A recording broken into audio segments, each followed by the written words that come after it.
figures, it's only mean, according to some experts, 1/3 of what's happening on the ground. So 2/3 of the economy, it's undeclared, what you call it, black market or gray market, whatever color you choose. But by the end of the day, there is a lot of potential. And I believe if you put this also in your mean vision when you make your decision, you get more out. And you saw a lot of, like, you saw me in October City, you saw me in Tajammu al-Khamis, you saw a lot of villas and houses, and they are all occupied and all sold. Who's buying this unit? There is a lot of money in Egypt. Don't believe that. But the distribution of money is not that fair, because as you are talking about those luxuries and those places filled with villas and palaces, even still. You're going to have in the countryside a lot or millions of people who are unfortunately not living that good. But let me take you, sir, once again to the parliamentary elections and the economic impact. And I mean, it's a mirror. Both are reflecting each other.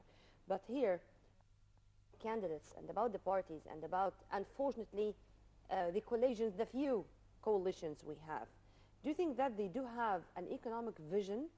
I mean, something to give to the people, something to introduce, to present, or unfortunately, still, these are things which they are going to gain or to take from the surroundings, to absorb from things after being elected?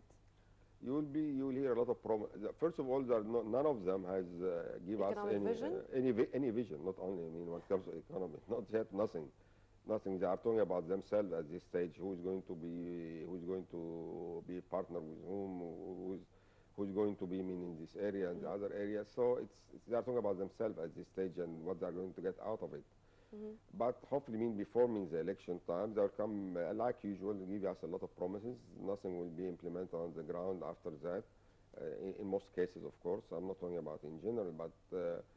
By the end of the day, as you have mentioned before, that's a very important parliament. It's a milestone in our future. Yes. And one of the main reasons for people to understand that because of the new constitution who split the power between the president and the prime minister. Now I'm going to cast my vote, but I'd like to know who is to represent me in the most proper way. Should he or she have political, social, economic visions? The program or their program should contain all these things all together. We are still in grade one, democracy-wise. Mission impossible. First of all, we don't have a back. What you can see is the political power are very, very weak at this stage. Even me as weak or unexperienced, sir. Weak. You can describe it in different way. Weak, or not ready for the next stage. People don't know them. It's a lot of elements together, which makes it very hard to select from them because, first of all, they don't have enough time. A lot of old faces, some of them will come back, but most of them won't because of different reasons.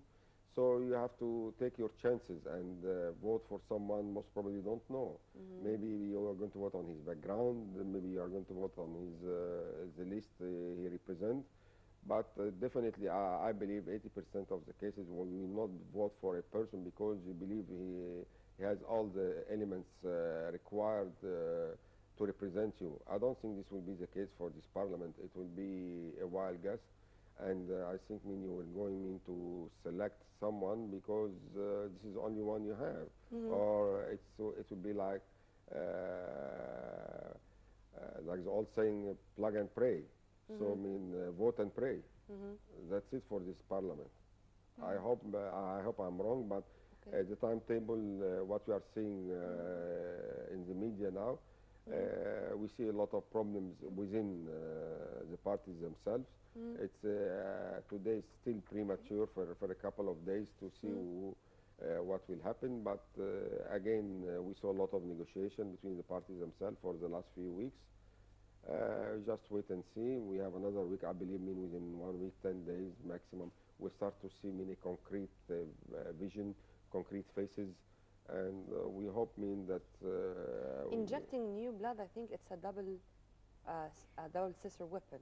because I think, sir, what do you think of having forming a panel of experts, economic experts, to put a new plan to be implemented positively and follow up this plan, a 1-year plan or a 5 years plan, maybe, for example? How do you see this? look, that's what's happening everywhere, because everyone has a different vision, and that's why when you talk about brainstorming overseas, it's not that you are getting everyone with the same idea sitting on the same table. That's not a brainstorming anymore. With all the problems we are facing, we need a different people, different vision, not the same vision, sitting together and trying to make a brainstorm and trying to get the best out of it. And don't sit down together for everyone to prove that he is right. No, we have to listen to each other and to come with a formula which represent what is most realistic on the ground. We don't need, but because of our own culture, when people sit down with different visions, they start to fight, not to concentrate on what we need to do. And that's different between having the same idea implementing overseas. The brainstorming idea is having different visions, sitting together and revising everyone's idea and come back with a formula which is good for the aim. And hopefully this we can be implemented. But by the end of the day, what you have mentioned is very true. We need to have a panel of experts, everyone in his field, and come with a prescription to what we need to be done within the next 4 years. Right. And how we can going forward. And not only we are going forward at this stage, but the difference is the speed. Are we going to go to reach our destination 7% by 2020 or by 2025 or by 2018? It's the timing. Yeah. Right. Sir, we had 4 years very much distinguished with major events which took place starting the 25th of January 2011 till the moment. And it was proved that the Egyptian women were even, I would say, more important in addressing right. Nobody the can deny nation that. with her role, with her way of thinking, with absorbing what's going on. So how do you see the role of women in the coming stage, and especially in the parliament? Parliament, cosmetic. No more? So you don't view. see an active role for You will women have in the a small upcoming active role, parliament? but women had a lot of credit for what happened during the last 4 years. We saw, in the voting process? In Tahrir Square, in their decisions, in taking the whole family going to take their kids and their husband, take them to revolt against what's happening on the ground. But I think what's happening with the parties that in youth and women as cosmetic faces. Still, sir? But That's how what we are can saying, how can women find their way in the political life in the coming era, in your opinion?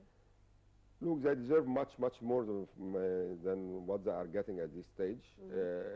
Still, a lot of people in politics, they believe that being in politics you need muscles. I think it's about time to understand that they need brains, not muscles. We have seen a lot of muscles, and actually the muscle destroy what. How much time should we take to learn this lesson, sir? I mean, Look, it's a culture, and it's accumulation. What's happening they don't have a catalog. Actually, if you talk to any analyst about what's happening or what has happened in Egypt in the last few years, it's unbelievable, unheard of.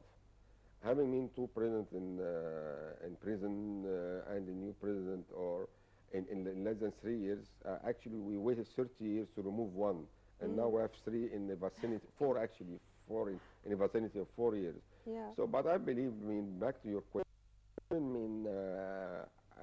had a lot of effort, and they did a lot for the Egyptian society, and actually still they are underrated, and people don't understand that having women in the parliament, that will add a lot of ideas, flavor, and different view. Because if it's like the old saying, it's another of insanity if you do the same thing and expect different results.